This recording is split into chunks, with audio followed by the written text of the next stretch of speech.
On the news, President Muhammadu Buhari cancels medical trip to London.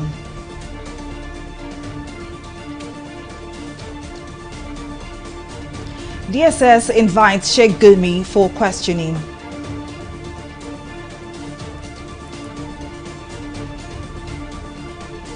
And UN peacekeepers injured in Mali.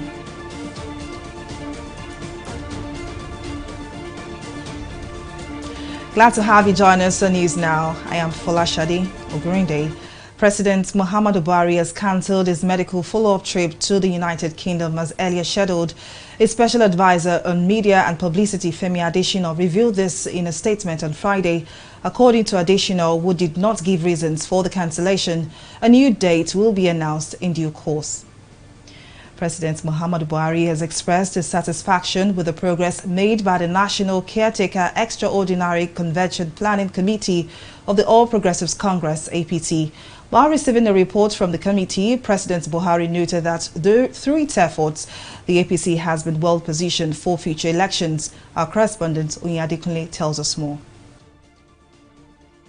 The APC's National Caretaker Extraordinary Convention Planning Committee was inaugurated in June 2020 for 6 months, but it got another 6-month extension in December the same year to consolidate its gains. Chairman of the committee and other leaders of the party have now come to present a progress report to the president. Our transparent and objective approach to the problems that bedeviled the party provided new confidence and trust in the party. Aggrieved individuals and groups who either left or sued the party in various courts willingly accepted reconciliation and withdrew litigations in the courts against the party. We observe with keen interest that youth and women constitute a large percentage of Nigeria's voting population. Therefore, the need to give this group special attention became necessary and indisputable. As a matter of deliberate and strategic approach to engage this group and to give them that sense of belonging in the affairs of the party, a sensitization and mobilization committee on youth, women, and people living with disability was set up. Commending the committee for a job well done, President Buhari boasts of a stronger APC, saying the fortunes of the party has been turned for good. We are all living witnesses to the crisis that engulfed our great party, leading to multiple litigation and series of defections from the party, which unfortunately presented a picture of selfishness and division. At some point, members doubted how we were going to face the country in a general election with such mindless behavior. It is gratifying to note that with the coming of the Caretaker Extraordinary Convention Planning Committee and its effective management of the affairs of the party and the pursuit of its mandate, the party has bounced back to life. Our party has once again become a beehive of activities as it used to be in the good old days before the crisis. President Buhari also received the latest addition to the party, Delta Senator Peter Nwaboshi, who recently defected from the People's Democratic Party. Boni says this is part of the fruits of the committee's efforts. We are witnessing high-powered defections, including serving governors from PDP to our great party. It is also interesting that the fortune of the party in the last year has greatly improved across the country and especially in the southeast, which has been the stronghold of the opposition. The Caretaker Committee will continue to function until the APC conducts its national convention later in the year. Adekunle, TV360, Nigeria. Senate President Ahmed Lawan has met with President Muhammadu Buhari over some burning national issues bordering on economic growth and rising insecurity. Lawan, after his closed-door meeting with the president, briefed journalists on the outcome. Senate President Ahmed Lawan has become one of the frequent faces at the presidential villa. On different occasions, he has visited President Buhari to discuss major issues confronting the country. Amid concerns over the nation's rising debt profile and its plans to borrow more, Lawan assures Nigerians that government would not spend or borrow recklessly. We are not going to be frivolously supporting or approving loans for the executive arm of government. Whenever we have to approve any loan, we have to insist on the details of what projects will be funded for those by those loans. We have to look at the conditions that are attached to the loans. There must be favorable conditions before we approve, and we will be up to date with our oversight to ensure that what we have approved is directly deployed and on those projects that we have also approved for implementation. Lawan also defended the need to borrow more, saying investments have to be made in infrastructural development to further boost the economy. We don't have the necessary revenues. Nigeria is poor. We shouldn't deceive ourselves. Nigeria is not rich. Given the circumstances we live in, given the challenges we have, our resources are so low, our revenues are so low, and therefore the option of not doing anything, just to sit because we have no money, we shouldn't go for infrastructure development, is not even an option worthy of consideration. Clarifying the assumption that high crude oil prices translates to high revenue, Lawan explained that Nigeria's inability to refine locally poses a challenge. Because we don't refine our petroleum products here in the country, when the price of crude goes up, we get a certain percentage of increase, right? Because we export. But because we import refined products, which have higher value because of the value addition, probably what you might have gained in the sale of your crude would not even be sufficient to pay for the additional funds you have to pay for the importation of the refined petroleum products. President Muhammadu Buhari at in May sought the approval of the Senate to borrow a fresh 2.343 trillion naira to fund the 2021 budget deficit. If approved, this will further cause a strain to the nation's economic growth and recovery plans. President of the Senate, Hamid Lawan, says the National Assembly will work with the Independent National Electoral Commission (INEC) to delineate electoral constituencies ahead of the 2023 general elections. Lawan said this when he received a delegation from INEC led by its chairman Mahmoud Yakubu in his office in Abuja on Thursday. The last exercise, which witnessed the creation of electoral districts and constituencies across the country, was carried out 25 years ago in 1996. What do we want from the Senate? What are we proposing as the way out? How do we finally address this problem in the best interest of our democracy and Nigerians?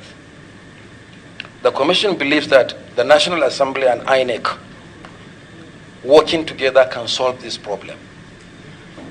And we are proposing the following for the consideration of the Senate. The first one is the establishment of a joint National Assembly and INEC committee on electoral constituencies. Nigerians expect that we should work together to solve a problem. We are all constitutional bodies, so we are proposing a joint INEC and National Assembly committee to address this matter. I want to assure you and Nigerians that we will go all the way with you to finding solutions on getting the delineation of electoral constituencies done before the end of our tenure. It's not going to be easy, by no means. But we sit here as parliamentarians to deal with the issues of developing Nigeria and, of course, elections determine a lot of things in this country, and indeed in any country. This is one avenue, one way of giving Nigerians the opportunity to vote for their leaders.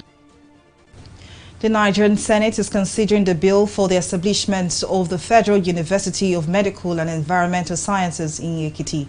During the public hearing on the bill, Ekiti lawmaker and the sponsor of the bill, Opeyemi Bamidele, noted that the outbreak of the COVID-19 pandemic has exposed the poor state of medical facilities in the country. He noted that the institute seeks to train medical practitioners, provide employment, and enhance medical advancement. Other stakeholders also appealed for speedy passage of the bill so as to hasten the process of its establishment. To identify medical needs of Nigeria, find solutions to them within the context of overall national development, and to provide and promote sound basic scientific training as a foundation for the development of health and allied disciplines. Distinguished colleagues, our health has very special potentials, and this bill is well organized for its very own purpose of a modern academic and research institution. You should please give this passage the speed that it requires, because my people are already waiting for the establishment of this bill. They are eagerly waiting, they are watching us, and they are ready to partner with the government to allow the government to establish this university. Ekiti has secured 1,000 hectares of land with room for expansion for the proposed university. And of course, the topography is good and it's very neat. And of course, this one also will provide the needed facility for the university. In conclusion, I'd like to stress the enthusiasm with which all residents of Inyane and neighboring towns receive the news of the location and of the proposed university in Ekiti. This indicates that the choice is popular and highly commendable. The infrastructure facilities already mentioned are ready to support the institution.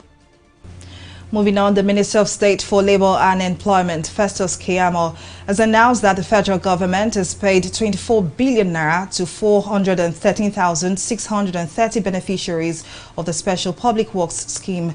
Keyamo made this known during a media briefing with journalists in Abuja. According to the minister, the scheme attained a 60% success rate, dismissing insinuations that it has failed over initial delays to effect payment. Our correspondent, Abisola Adebayo, tells us more. President Muhammadu Buhari's administration is popular for its several initiatives targeted at providing jobs and lifting Nigerians out of poverty. One of such laudable initiatives is the creation of 774,000 jobs, where 1,000 people from each of the 774 local government areas in the country are employed.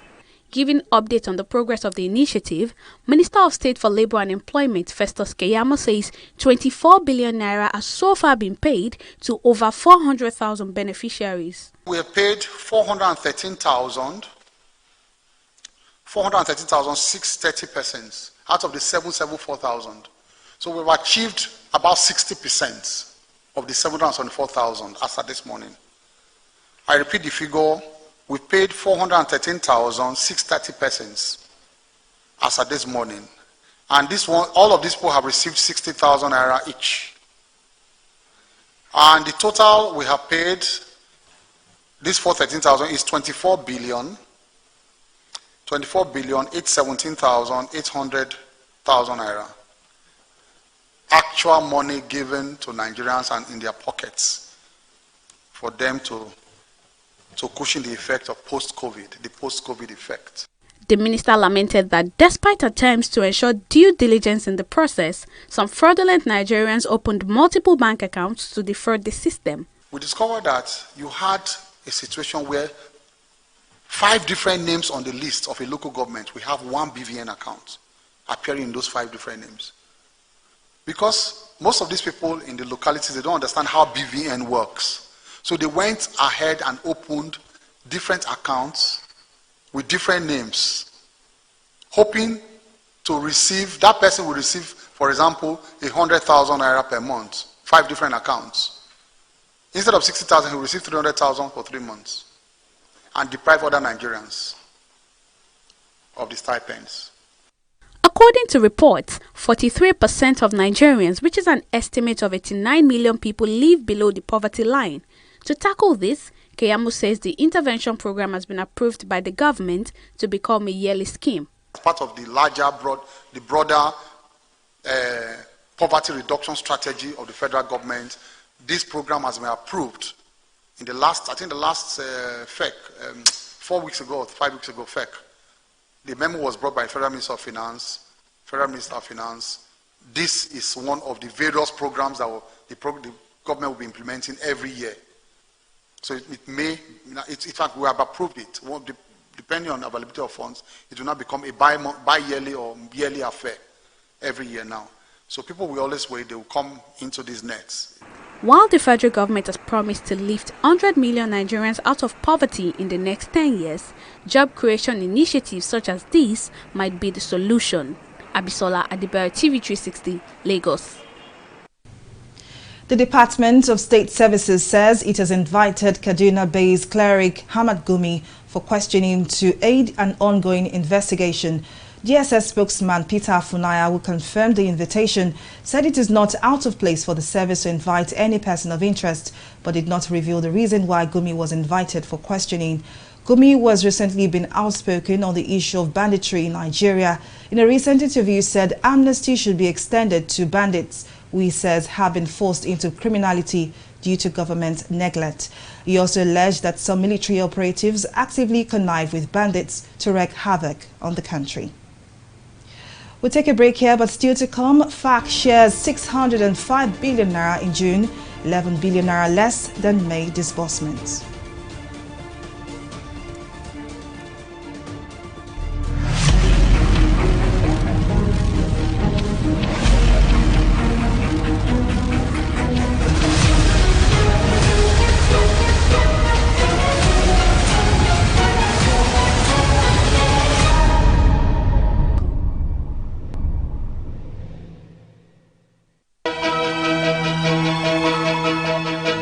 Opinions are free, facts are sacred, but truth is universal. How, in practical terms, can we, for instance, de-escalate the tension? President must see himself as the President of the Federal Republic. We know where the enemy is. 3 places. The Lake Chad Basin, the border area between Nigeria and Cameroon, and then the Sambisa Forest.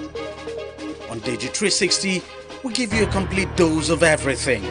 Opinion, facts and undiluted truth. I hardly believe what politicians say in this part of the world. A new Nigeria is possible, a future is possible. We delve into the issues, dissect it so that you can understand it, use it to take action. I don't think there's any need for any governor to look for grant for ranching. TV360, dissecting the issues. Welcome back. Well, let's now take a recap of some of our top stories. President Muhammadu Buhari has cancelled his medical follow-up trip to the United Kingdom as earlier scheduled. The special advisor on media and publicity, Femi Adesina, revealed this in a statement on Friday. According to Adesina, who did not give reasons for the cancellation, a new date will be announced in due course. We also told you that President Muhammadu Buhari has expressed confidence that the All Progressives Congress, APC, is back to life and well positioned for future elections. He said this while receiving a progress report from the National Working Committee of the party in Abuja. In case you missed any of our news bulletin, or for more updates, do log on to our website at www.tv360nigeria.com. You can also follow us on our social media platforms on Twitter, Instagram, YouTube and Google Plus at TV360 Nigeria. On Facebook, we are at TV360 Online.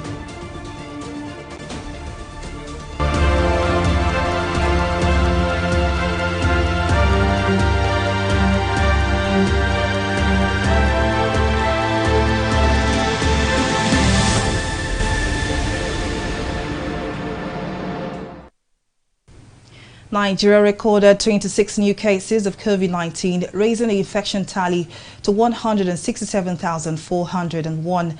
According to data obtained from the Nigeria Center for Disease Control, NCDC, the new cases were reported from 7 states. Lagos led the infection chart with 13 cases, followed by Kaduna and Akwa Ibom with 4 and 3 cases respectively. No new death was recorded, maintaining the casualty tally of 2,118.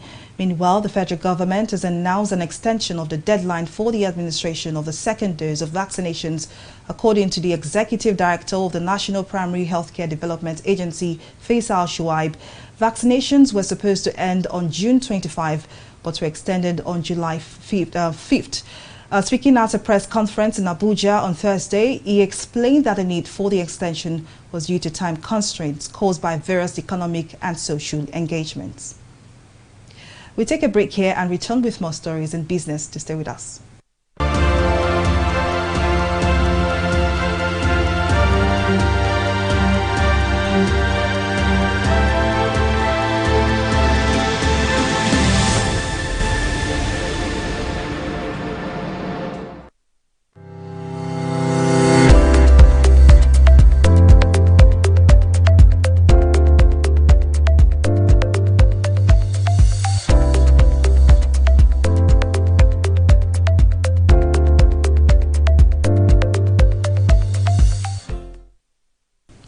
Welcome back. Well, up next is business stories and stock market review with Abisola Adebayo. Back to you, Abisola. Thank you very much, Folashade. Welcome to Business News. A total sum of 605.9 billion naira has been shared by the three tiers of government as revenue from the Federation Accounts Allocation Committee. In a statement, the spokesperson of the Federal Ministry of Finance, Budget and National Planning, Charles Nwodo, says the revenue was shared during the FAC virtual meeting and is revenue from the month of May but disbursed in June. The disbursed fund is lower by 11 billion naira when compared to the 616.8 billion naira received from FAC in April as revenue allocated in the month of May. The statement noted that companies' income in tax, oil and gas royalties, import and excise duty recorded decreases while VAT increased marginally. Earlier, we spoke to Ayodeji Ebo, head of retail investment at Chapel Hill Denham, who explained that there is a more urgent need for the government to diversify its revenue. There are a lot of states that depend solely on FAC allocation. Internally generated revenue is really very low. So business activities would also be affected within those states. And that's why you see for some states have still not come to terms in terms of the minimum wage rate at 30,000 naira. So focus should now, state needs to begin to be deliberate to look away from depending on FAC. They should identify products or crops that they have comparative advantage over some states and begin to focus on that. And I believe that if they have that medium to long-term plan, they will begin to generate that revenue that would be significantly higher than FAC.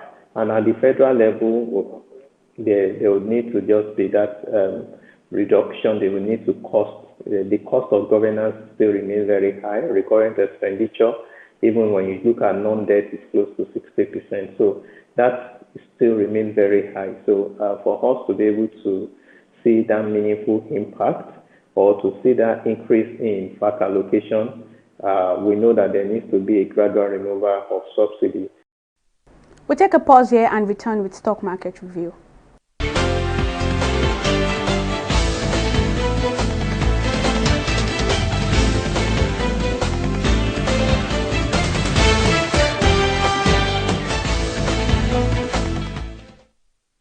Sadly, it's a persisting negative sentiment at the Nigerian Exchange Group this week. Even though the bull made a slight appearance in the previous session, the positive recovery was short-lived today as the bears took the reins for the first time already. Unfortunately, this session's loss is a lot as the all-share index shed 0.78% at closing at 37,658 basis points. That's about 152 billion naira loss on the floor of the equities market today alone. The major equities that drove the market down are in the financial services sector, and they are the NPF Microfinance Bank and Union Bank of Nigeria. They made up our top losers today. They recorded a combined 61 kobo. On the flip side, however, that's the top gainers for today. Oniflower and Fitsin could not salvage the market, even though they recorded a combined 64 kobo. Our market summary says the equities cap is still within the 19 trillion naira mark, as over 202 million equities exchanging hands in 3,630 deals at the cost of 2 billion naira. On the foreign scene, however, the FTSE rallied as the UK economy is said to have already recovered fully from the COVID-19 crisis after a very punchy fight back from the worst recession in 300 years. This is according to the Bank of England's chief economist Andy Alden, which is why it's recording a 0.37% increase. Dow Jones also rose modestly on Friday, followed by a soaring Nikkei stock. It's in the 0.74% territory. Japan stocks also closed the week's trading session in the positive territory. That's all on Stock Market Review. Over to Folashade for the rest of the news. Thank you very much, Abisola, for that update. Moving on out to the foreign scene, 15 United Nations peacekeepers, including several from Germany, have been wounded during a car bomb attack in northern Mali. The UN mission in a tweet said the target was a temporary base set up by the peacekeepers near a village in northern Gaul. With more than 13,000 UN peacekeepers in Mali, Islamic insurgents linked to Al-Qaeda and the Islamic State group have been active in the area. At least 230 of the peacekeepers have been killed since 2013, making it the deadliest UN mission in the world. Well, up next is Entertainment Report.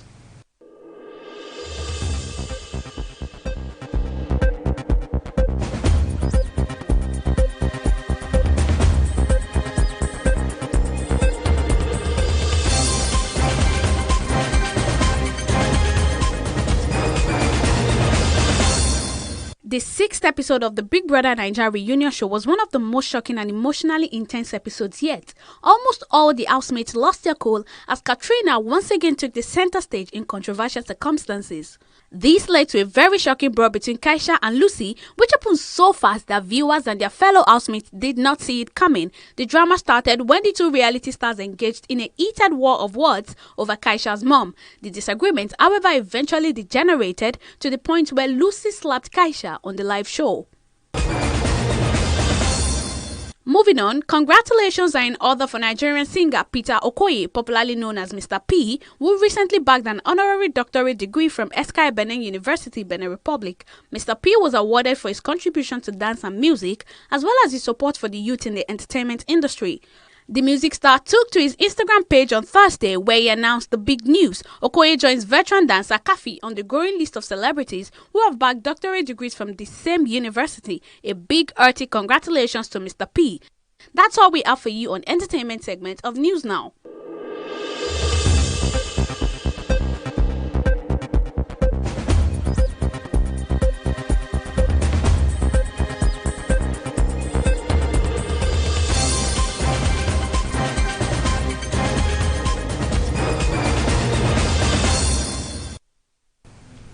Away from entertainment and out to sports, the Lagos State Open Athletics Championships ended on Thursday with different results for Nigeria's relay team jostling for the Tokyo 2020 Olympics qualification time, while the women's 4x400 meters team strengthened the country's hopes of qualifying for the Tokyo Olympics after they stunned to a season's best of 3 minutes 26 seconds.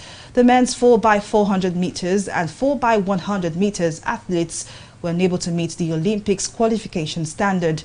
Meanwhile, Chairman of the Lagos State Athletes Association, Solomon Alao, who spoke during the event, said the championship is to develop athletes in the state. I feel very good. I feel great because finally we have made it. With my team, with the effort we put, God has granted us victory, which we have made the standard to the Olympic Games. We talk to ourselves. We danger ourselves that we can do it more than that 3:31 we ran. We can do more than, like, our plan was for us to go to 3:25 or 3:26 so that we can be in that comfort zone. These are all home-based athletes and for them to do a 38.59, that was really good of them. They could have been having competitions like these at home instead of going to US. They could have done it here consistently using the same team or changing legs and could have been better. They are still within the 16. They are ranked 15 with what they ran in Yabatek just last week, 42.9, and they are still within the first 16. The women are good to go. In the last couple of days, Nigeria is on a quest to secure a ticket for the Tokyo Olympic Games, so we're also keyed into that and we're supporting the Olympic effort. It's a large turnout. We're very happy with what we've seen so far. Even spectators are quite thrilled by the timing the time's been returned by the young athletes. And it's a wrap on our news bulletin. Thank you for watching. I am Folashade Ogurinde.